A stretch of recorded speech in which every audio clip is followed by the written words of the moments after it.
محترم بزرگ و عزیز دوستو، رسول اللہ صلی اللہ علیہ وسلم کی سیرت مبارکہ کے مختلف پہلوؤں کے سلسلے میں گزشتہ 2 جمعوں میں آپ حضرات کے سامنے بات عرض کی گئی۔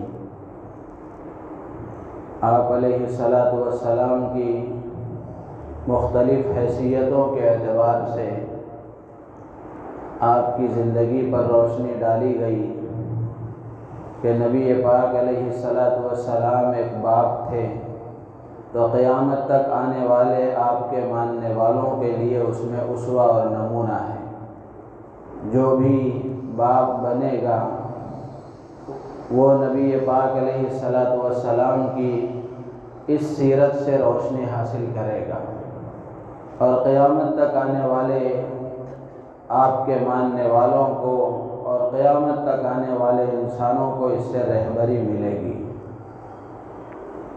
اسی طرح گزشتہ جمعہ آپ علیہ السلام کے شوہر ہونے کی حیثیت سے قیامت تک آنے والے شوہروں کو اللہ کے نبی نے زبانی پیغامات تو دیے ہی، عملی پیغام بھی آپ نے دیا ہے۔ آپ نے مختلف شادیاں کی، بیویوں کے ساتھ آپ نے سلوک کر کے بتایا کہ بیویوں کے ساتھ سلوک کیسا ہونا چاہیے۔ ایک بیوی ہماری اللہ کے نبی علیہ السلام کی 11 بیویاں تھیں، 9 بیویاں تھیں۔ آپ علیہ السلام نے سب کے درمیان میں عدل و انصاف کر کے، سب سے محبت کا سلوک کر کے اور سب کے ساتھ محبت بھرا دور، محبت بھری زندگی گزار کے آپ نے قیامت تک آنے والے انسانوں کو یہ پیغام دیا کہ بیوی کے ساتھ محبت کے جذبات کے ساتھ زندگی گزارنی چاہیے۔ بیوی کے ساتھ زندگی کیسی گزاری جانی چاہیے، اللہ کے نبی علیہ السلام نے عملی پیغام دیا۔ زبانی پیغامات بھی آپ کے موجود ہیں، آپ کے قول اور عمل میں جوڑ ہے، آپ نے جو بتایا ہے وہ کر کے دکھایا ہے۔ تو گزشتہ جمعہ اس سلسلے میں کچھ باتیں عرض کی گئی تھیں، وقت ہو گیا تھا ورنہ تفصیل کے ساتھ یہ بات عرض کی جاتی کہ اللہ کے نبی علیہ السلام نے بیویوں کے ساتھ محبت کا سلوک کیسے فرمایا۔ بے شمار واقعات ہیں۔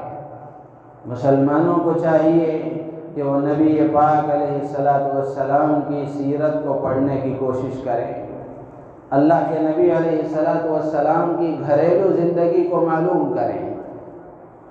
آج ہمارے گھریلو زندگیوں میں جو جھگڑے، نا اتفاقیاں، عداوتیں، دشمنیاں اور جوڑ نہ ہونا، یہ اسی لیے ہے کہ ہم نے اس زندگی کو سیکھا نہیں ہے۔ وہ زندگی کیسے گزاری جاتی ہے ہم نے معلوم کیا نہیں۔ دنیا کی چیزوں میں، دنیا کے کاروباروں میں اور دنیا کے اعتبار سے مسلمان ہوں کہ عام انسان ہوں، اتنے چوکنا ہیں اور اتنے ہوشیار ہیں کہ کوئی کام کرنے سے پہلے 1000 مرتبہ اس سلسلے میں معلومات حاصل کی جاتی ہیں، مشورے کیے جاتے ہیں، تجربے کاروں کے تجربے لیے جاتے ہیں۔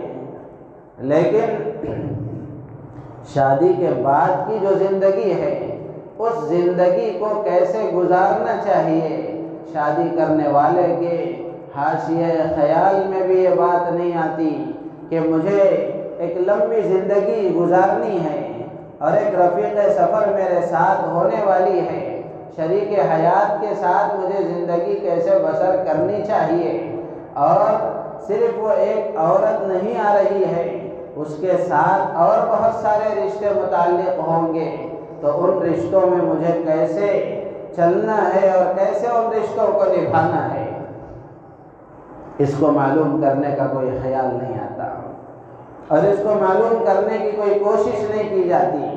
ظاہر سی بات ہے کہ آدمی کسی کام کے کرنے سے پہلے اگر اس کام کا طریقہ نہ سیکھے تو یقیناً بے ڈھنگے طریقے سے وہ کام کرے گا تو بجائے نفع کے نقصان کا سامنا ہوگا۔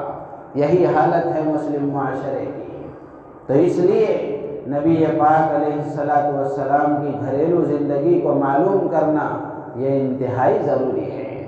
نوجوانوں سے میں عرض کروں گا، جن کی ابھی شادیاں نہیں ہوئی ہیں یا جن کی ہوئی ہیں قریب میں ہوئی ہیں وہ بھی، اور جن کی شادیاں ہوئے برس ہو گئے لیکن اب تک بھی زندگی گزارنے کا وہ طریقہ نہیں آیا جو نبی پاک علیہ السلام نے بتایا ہے، تو ان کو چاہیے کہ وہ نبی پاک علیہ السلام کی گھریلو زندگی کو معلوم کرنے کی کوشش کریں، اس کو پڑھنے کی کوشش کریں۔ اللہ کے نبی علیہ السلام داماد تھے کسی کے، تو آپ نے سسر کے ساتھ، ساس صاحبہ کے ساتھ کیسے سلوک فرمایا، کتابوں میں موجود ہے۔ آپ علیہ السلام نے سسرالی رشتہ داروں کے ساتھ کیسا تعلق قائم فرمایا اور کیسے ان کے رشتے کو نبھایا، یہ ساری تفصیلات سیرت کی کتابوں میں موجود ہے۔ تو اس لیے معلوم کرنے کی کوشش کریں۔ اور جو بڑے افراد یہاں موجود ہیں جن کو اللہ نے باپ ہونے کا شرف عطا فرمایا ہے، تو جہاں وہ اپنی اولاد کی شادی کے ظاہری کام و کاج کا انتظام کرتے ہیں، چاہے وہ آپ کے لڑکے کی شادی ہو کہ لڑکی کی شادی ہو، جہاں آپ دوسری چیزوں کا انتظام کرتے ہیں، شادی کی تاریخ طے ہونے کے بعد مہینہ 2 مہینے پہلے کم از کم کسی عالم دین سے رابطہ کر کے، لڑکا ہو تو ان کی خدمت میں بھیجا جائے، ان سے وقت لے کر وہ ان سے معلوم کرنے کی کوشش کریں۔ لڑکی ہے تو اس کے لیے کسی عالم دین سے رابطہ کر کے کچھ کتابیں خرید کر وہ کتابیں اس کو پڑھنے پر مامور کیا جائے، ان کتابوں کو پڑھ کر معلوم کریں۔ اور چونکہ سوشل میڈیا کے استعمال کرنے کا جنون نوجوانوں پر بہت زیادہ سوار ہے، یوٹیوب پر نہ جانے کیا کیا دیکھتے ہیں، کیا کیا سنتے ہیں، کیا ہی اچھا ہو کہ کسی عالم دین سے رابطہ کر کے شادی کے بعد کی زندگی کو کیسے گزارنا چاہیے، بہت سارے اللہ والوں کے بیانات موجود ہیں۔ شرط یہ ہے کہ کسی مستند عالم سے رابطہ کر کے معلوم کر کے کہ کس کے بیانات سنے جائیں، یہ معلوم کر کے ہم سنیں، ورنہ تو یوٹیوب ایسی چیز ہے جہاں اچھائی برائی سب عام ہے۔ دین کے نام پر دین کو برباد کرنے کی کوششیں سوشل میڈیا پر بہت زیادہ ہیں۔ اگر صحیح رہبری نہیں ہوگی، صحیح معلومات نہیں ہوں گی تو پھر آدمی بھٹک جائے گا، اور مسلمانوں کے ایمان کو خراب کرنے کے لیے جو لوگ سرگرم عمل ہیں، متحرک ہیں، سوشل میڈیا کا استعمال کر رہے ہیں، ایسی چکنی چپٹی باتیں کریں گے کہ آپ ان کے فریب میں آ جائیں گے۔ آپ کو محسوس نہیں ہوگا کہ یہ غلط آدمی ہے، ایسی بہترین باتیں کریں گے۔ اور یہ اللہ کے نبی علیہ السلام نے آج سے 1400 سال پہلے پیشین گوئی فرمائی ہے۔ تو اس لیے خلاصہ کلام یہ ہے کہ کسی عالم دین سے رابطہ کرنا، کسی کو اپنا مشیر بنانا، کسی کو اپنا رہبر بنانا، اس کو ہم اپنے لیے لازم سمجھ لیں۔ تاجر ظاہر سی بات ہے کسی بھی تجارت کا کرنے والا ہو، وہ اپنی تجارت میں کسی کو ماڈل بناتا ہے، کسی کو رہبر بناتا ہے، اپنے سے بڑے کسی تاجر کو دیکھتا ہے۔ تو کیوں نہ ہم ایسا کریں کہ دین کے معاملے میں دین کے جانکاروں سے رہبری حاصل کریں، ان سے دین سے واقفیت حاصل کر کے دین پر عمل کرنے والے بنیں۔ اللہ تعالی ہم سب کو، پوری امت مسلمہ کو، بالخصوص ہمارے نوجوان طبقے کو اس کی توفیق عطا فرمائے۔ اللہ کے نبی علیہ السلام کی ایک حیثیت باپ کی تھی، ایک حیثیت شوہر کی تھی، اسی طرح اللہ کے نبی علیہ السلام کی ایک حیثیت جو بنیادی حیثیت ہے وہ داعی ہونے کی ہے۔ اللہ کے نبی علیہ السلام ابھی دنیا میں تشریف نہیں لائے تھے۔ حضرت ابراہیم علیہ السلام نے اللہ سے دعا مانگی تھی، ربنا وابعث فیہم رسولا منہم یتلو علیہم آیاتک ویعلمہم الکتاب والحکمت ویزکیہم